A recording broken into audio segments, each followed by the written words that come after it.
ಇನ್ನು ಕಾಂಗ್ರೆಸ್ನಲ್ಲಿ ಅಸಮಾಧಾನ ಮತ್ತು ಒಳಬೇಗುದಿ ಏರ್ಪಟ್ಟಿರುವುದರಿಂದ ವೀಣಾ ಕಾಶಪ್ಪನವರನ್ನ ಸಮಾಧಾನ ಪಡಿಸುವುದಕ್ಕೆ ಸಚಿವ ಆರ್ ಬಿ ತಿಮ್ಮಾಪುರ್ ಎಂಟ್ರಿ ಕೊಟ್ಟಿದ್ದಾರೆ. ಮಾರ್ಚ್ 28ಕ್ಕೆ ಸಿದ್ದರಾಮಯ್ಯ ಜೊತೆ ಮಾತನಾಡಲು ಸಮಯ ಪಡೆದುಕೊಂಡಿದ್ದಾರೆ R B Timmapur.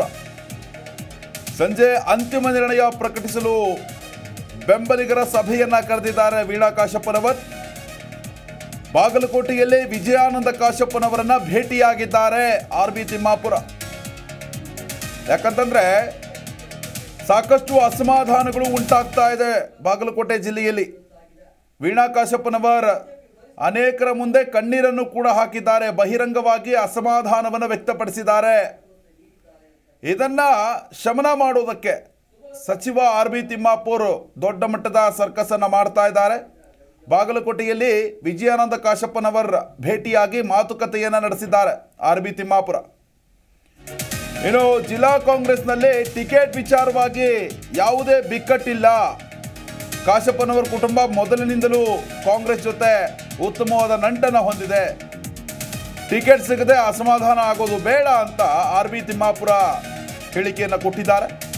CM Siddaramaiah ಜೊತೆ ಮಾತನಾಡಿಸಿ ಸಮಸ್ಯೆ ಬಗೆಹರಿಸಿಕೊಳ್ಳುತ್ತೇವೆ. ಕಾಶಪ್ಪನವರ ಭೇಟಿ ಬಳಿಕ ಸಚಿವ ಆರ್ ಬಿ ತಿಮ್ಮಾಪುರ್ ಈ ರೀತಿಯಾಗಿ ಹೇಳಿಕೆಯನ್ನು ಕೊಟ್ಟಿದ್ದಾರೆ.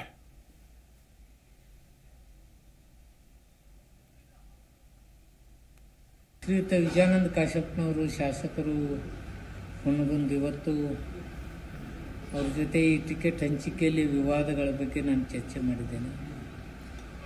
ಚರ್ಚೆಯಲ್ಲಿ ಅವರು ಹಲವಾರು ವಿಚಾರಗಳನ್ನು ಮುಖ್ಯಮಂತ್ರಿಗಳು ಹಾಗೂ ಅಧ್ಯಕ್ಷತೆ ನಾನು ಮಾತನಾಡ್ತೇನೆ ಅಂತಕ್ಕಂಥ ಮಾತಾಡಿದ್ದಾರೆ.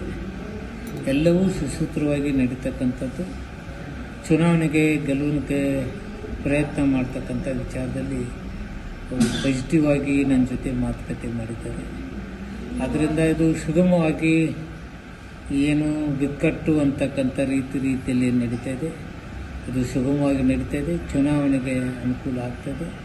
ಶೀಘ್ರದಲ್ಲಿ ಮಾತುಕತೆ ಮುಖ್ಯಮಂತ್ರಿಗಳ ಜೊತೆ ಮಾತನಾಡಿ ಪರಿಹರಿಸ್ತಕ್ಕಂಥ ಕೆಲಸ ನಾವು ಮಾಡ್ತೇವೆ.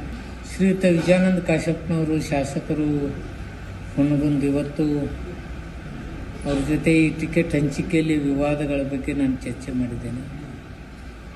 ಚರ್ಚೆಯಲ್ಲಿ ಅವರು ಈ ಬಗ್ಗೆ ಹೆಚ್ಚಿನ ಡೀಟೇಲ್ಸ್ ಅನ್ನು ನೀಡ್ತಾರೆ ನಮ್ಮ ಪ್ರತಿನಿಧಿ ಸೋಮಶೇಖರ್ ದೂರವಾಣಿ ಸಂಪರ್ಕದಲ್ಲಿದ್ದಾರೆ. ಸೋಮಶೇಖರ್, ಒಂದು ಕಡೆ ವೀಣಾ ಕಾಶಪ್ಪನವರ್ ತಮ್ಮ ಸಮಾಜದ ಮುಖಂಡರನ್ನ ಕರೆಸಿ ಸಭೆಯನ್ನು ನಡೆಸುವಂತಹ ಕೆಲಸವನ್ನು ಮಾಡ್ತಾ ಇದ್ದಾರೆ. ಮತ್ತೊಂದು ಕಡೆ ಆರ್ ಬಿ ತಿಮ್ಮಾಪುರ ಈ ಅಸಮಾಧಾನವನ್ನು ಶಮನ ಮಾಡುವಂತಹ ನಿಟ್ಟಿನಲ್ಲಿ ಮಾತುಕತೆಯನ್ನು ನಡೆಸ್ತಾ ಇದ್ದಾರೆ. ಒಂದು ಕಡೆ ವೀಣಾ ಕಾಶಪ್ಪನವರ ಅಸಮಾಧಾನ, ಮತ್ತೊಂದು ಕಡೆ ಆರ್ ಬಿ ತಿಮ್ಮಾಪುರ ಸಮಾಧಾನ ಪಡಿಸೋದಕ್ಕೆ ಸರ್ಕಸ್. ಇವೆರಡರ ಮಧ್ಯೆ ಯಾವ ರೀತಿಯಾದಂತಹ ಡೆವಲಪ್ಮೆಂಟ್ ಆಗ್ಬೋದು? ಸಭೆಯ ನಂತರ ವೀಣಾ ಕಾಶಪ್ಪನವರ ಘೋಷಣೆ ಏನಾಗಿರಬಹುದು? ಅಥವಾ ಆರ್ ಬಿ ತಿಮ್ಮಾಪುರ ಸಮಾಧಾನ ಮಾಡಿದ್ದಕ್ಕೆ ಇವರು ತೃಪ್ತಿಯಾಗಿದ್ದಾರಾ ಅಥವಾ ಬೇರೆ ಬೇರೆ ಮಾತುಕತೆಗಳು ನಡೀತಾ ಇದೆಯಾ, ಹೇಗೆ ಅಂತ? ವಿಶ್ವನಾಥ್, ಇವತ್ತು ಮಧ್ಯಾಹ್ನ 3 ಗಂಟೆಯ ಸಂದರ್ಭದಲ್ಲಿ ಬಾಗಲಕೋಟೆ ಜಿಲ್ಲಾ ಉಸ್ತುವಾರಿ ಸಚಿವರು ಆಗಿರುವ ಅಬಕಾರಿ ಸಚಿವ ಆರ್ ಬಿ ತಿಮ್ಮಾಪುರ್ ಅವರು ಬಾಗಲಕೋಟೆಯ ಕಾಂಗ್ರೆಸ್ ಪಾಳೆಯದಲ್ಲಿ ಎದ್ದಿರುವಂತಹ ಈ ಸಮಸ್ಯೆಯನ್ನ ಬಗೆಹರಿಸುವ ನಿಟ್ಟಿನಲ್ಲಿ ಸ್ವತಃ ಹುನಗುಂದದ ಶಾಸಕ ವಿಜಯಾನಂದ ಕಾಶಪ್ಪನವರ್ ಅವರೊಂದಿಗೆ ಮಾತುಕತೆಯನ್ನ ನಡೆಸಿರುವಂತದ್ದು. ಕಾರಣ, ಹುನಗುಂದದ ಶಾಸಕ ವಿಜಯಾನಂದ ಕಾಶಪ್ಪನವರ ಅವರ ಧರ್ಮಪತ್ನಿ ವೀಣಾ ವಿಜಯಾನಂದ ಕಾಶಪ್ಪನವರ್ ಅವರಿಗೆ ಬಾಗಲಕೋಟೆ ಲೋಕಸಭಾ ಕ್ಷೇತ್ರದ ಟಿಕೆಟ್ ಕೈ ತಪ್ಪಿದ ಹಿನ್ನೆಲೆಯಲ್ಲಿ ಸ್ವತಃ ಶಾಸಕ ವಿಜಯಾನಂದ ಕಾಶಪ್ಪನವರ್ ಮತ್ತು ವೀಣಾ ಕಾಶಪ್ಪನವರ್ ಅವರು ಅಸಮಾಧಾನವನ್ನ ವ್ಯಕ್ತಪಡಿಸಿ ಕಳೆದ 2 ದಿನಗಳ ಹಿಂದೆ ತಮ್ಮ ಸ್ವಾಭಿಮಾನಿ ಕಾಂಗ್ರೆಸ್ ಪಕ್ಷದ ಕಾರ್ಯಕರ್ತರು, ಅಭಿಮಾನಿಗಳು ಮತ್ತು ಅವರ ಕುಟುಂಬದ ಅಭಿಮಾನಿಗಳ ಜೊತೆಗೆ ಒಂದು ಸಭೆಯನ್ನ ನಡೆಸಿದ್ರು. ಸಭೆಯಲ್ಲಿ ಅವರ ಅಭಿಮಾನಿಗಳು ಅನೇಕ ಸಲಹೆ ಸೂಚನೆಗಳನ್ನ ಕೊಟ್ಟಿದ್ದಾರೆ. ಅದಾದ ಬಳಿಕ 2 ದಿನಗಳ ಗಡುವನ್ನ ನೀಡಿದ್ದ ಶಾಸಕ ವಿಜಯಾನಂದ ಕಾಶಪ್ಪನವರ್ ಅವರು 2 ದಿನಗಳ ಬಳಿಕ ತಮ್ಮ ನಿರ್ಧಾರವನ್ನ ಪ್ರಕಟಿಸುವುದಾಗಿ ತಮ್ಮ ಧರ್ಮಪತ್ನಿ ವೀಣಾ ವಿಜಯಾನಂದ ಕಾಶಪ್ಪನವರ ಅವರ ಪರವಾಗಿ ಕೂಡ ಹೇಳಿದ್ರು. ಜೊತೆಗೆ ನನಗೆ ಟಿಕೆಟ್ ಅನ್ನ ನೀಡಲೇಬೇಕು ಎನ್ನುವ ಒತ್ತಾಯವನ್ನ ವೀಣಾ ವಿಜಯಾನಂದ ಕಾಶಪ್ಪನವರ್ ಅವರು ಮಾಡಿದ್ರು. ಹೀಗಾಗಿ ಬಾಗಲಕೋಟೆಯ ನವನಗರದ ಸೆಕ್ಟರ್ ನಂಬರ್ 63ರಲ್ಲಿ ಇರುವಂತಹ ಅವರ ಮನೆಯಲ್ಲಿ ಇವತ್ತು ಮತ್ತೆ ಸಭೆಯನ್ನ ಕರೆಯಲಾಗಿದೆ. ಅವರ ಸಮಾಜಕ್ಕೆ ಸಂಬಂಧಪಟ್ಟಂತಹ ಮುಖಂಡರು ಹಾಗೂ ಕಾಂಗ್ರೆಸ್ನ ಪಕ್ಷದ ಮುಖಂಡರು ಕೂಡ ಅವರನ್ನ ಭೇಟಿಯಾಗಿ ಮುಂದಿನ ರಾಜಕೀಯ ನಡೆ ಮತ್ತು ಇತರೆ ವಿಚಾರಗಳ ಬಗ್ಗೆ ಚರ್ಚೆಯನ್ನ ನಡೆಸ್ತಾ ಇದ್ದಾರೆ.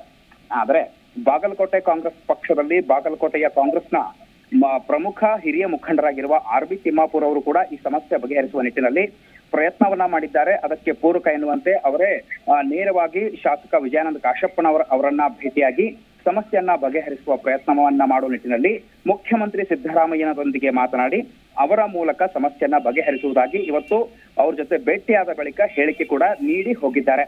ಇದರ ಜೊತೆಗೆ ಈಗ ಸಂಜೆ ಹೊತ್ತು ಕೂಡ ಇನ್ನೂ ಸಭೆ ಮುಂದುವರೆದಿರುವಂತದ್ದು. ಅವರ ವೀಣಾ ವಿಜಯಾನಂದ ಕಾಶಪ್ಪನವರು ಮತ್ತು ಶಾಸಕ ವಿಜಯಾನಂದ ಕಾಶಪ್ಪನವರ್ ಅವರೊಂದಿಗೆ ಸಾಕಷ್ಟು ಜನ ಸಮಾಜದ ಮುಖಂಡರು ಮತ್ತು ಸ್ಥಳೀಯ ಪ್ರಮುಖರು ಸಭೆಯಲ್ಲಿ ನಿರತರಾಗಿದ್ದಾರೆ. ಇನ್ನೊಂದು ಪ್ರಮುಖ ಬೆಳವಣಿಗೆ ಅಂದ್ರೆ ಧಾರವಾಡ ಮೂಲದ ವಿನಯ್ ಕುಲಕರ್ಣಿ ಅವರು, ಅವರ ಸಮಾಜದ ಹಿರಿಯ ಮುಖಂಡರು ಕೂಡ ಹೌದು ಹಾಗೂ ಮಾಜಿ ಸಚಿವರು ಸದ್ಯಕ್ಕೆ ಶಾಸಕರಾಗಿರುವಂತಹ ವಿನಯ್ ಕುಲಕರ್ಣಿ ಅವರು ಕೂಡ ಈಗ ಸಭೆಗೆ ಆಗಮಿಸ್ತಾ ಇದ್ದಾರೆ ಅನ್ನುವ ಮಾಹಿತಿ ಲಭ್ಯವಾಗಿರುವಂತದ್ದು. ಅವರು ಬಂದ ಬಳಿಕ ಅವರು ಕೂಡ ಕಾಶಪ್ಪನವರ್ ಅವರ ಕುಟುಂಬದೊಂದಿಗೆ ಚರ್ಚಿಸಿ ಮುಂದಿನ ತೀರ್ಮಾನ ಏನಾಗಬಹುದು ಎನ್ನುವ ಕುತೂಹಲ ಇದೆ. ಅದಕ್ಕೂ ಕೂಡ ಮುಂಚೆ ಮೊದಲಿಗೆ ಬಾಗಲಕೋಟೆಯ ಕಾಂಗ್ರೆಸ್ ಪಕ್ಷದ ಕಚೇರಿಗೆ ವಿನಯ್ ಕುಲಕರ್ಣಿ ಅವರು ಭೇಟಿ ನೀಡಲಿದ್ದಾರೆ. ಅಲ್ಲಿ ಕಾಂಗ್ರೆಸ್ ಪಕ್ಷದ ಜಿಲ್ಲಾಧ್ಯಕ್ಷ SG ನಂಜೇಮಠ್ ಅವರೊಂದಿಗೆ ಮಾತನಾಡಿ ಆ ಸಭೆಯ ಬಳಿಕ ನಂತರ ಕಾಶಪ್ಪನವರ ಮನೆಗೆ ಬಂದು ಸಭೆಯಲ್ಲಿ ಭಾಗಿಯಾಗಿ ಅವರು ಕೂಡ ಅವರ ಜೊತೆ ಚರ್ಚಿಸಲಿದ್ದಾರೆ.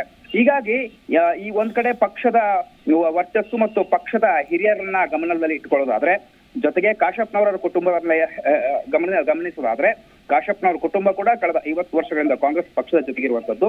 ಹೀಗಾಗಿ ಯಾರು ಕೂಡ ಕಾಶಪ್ಪನವರ ಕುಟುಂಬವನ್ನ ಬಿಟ್ಟು ಕೊಡಬಾರದು ಅನ್ನೋ ನಿಟ್ಟಿನಲ್ಲಿಯೇ ಈ ಸಮಸ್ಯೆಯನ್ನ ಬಗೆಹರಿಸುವಲ್ಲಿ ಪ್ರಯತ್ನ ಮಾಡ್ತಾ ಇದ್ದಾರೆ. ಇಷ್ಟೆಲ್ಲ ಆದ ಬಳಿಕವೂ ಕೂಡ ಕಾಶಪ್ಪನವರ ಕುಟುಂಬದ ನಿರ್ಧಾರ ಏನಿರಲಿದೆ ಅನ್ನೋದು ಮಾತ್ರ ಸದ್ಯಕ್ಕೆ ನಿಗೂಢ ಮತ್ತು ಎಲ್ಲರಲ್ಲಿ ಕುತೂಹಲವನ್ನ ಹುಟ್ಟು ಹಾಕಿರುವಂತದ್ದು. ವಿಶ್ವನಾಥ್, ಧನ್ಯವಾದ ಸೋಮಶೇಖರ್ ತಮ್ಮೆಲ್ಲ ಡೀಟೇಲ್ಸ್ಗಾಗಿ.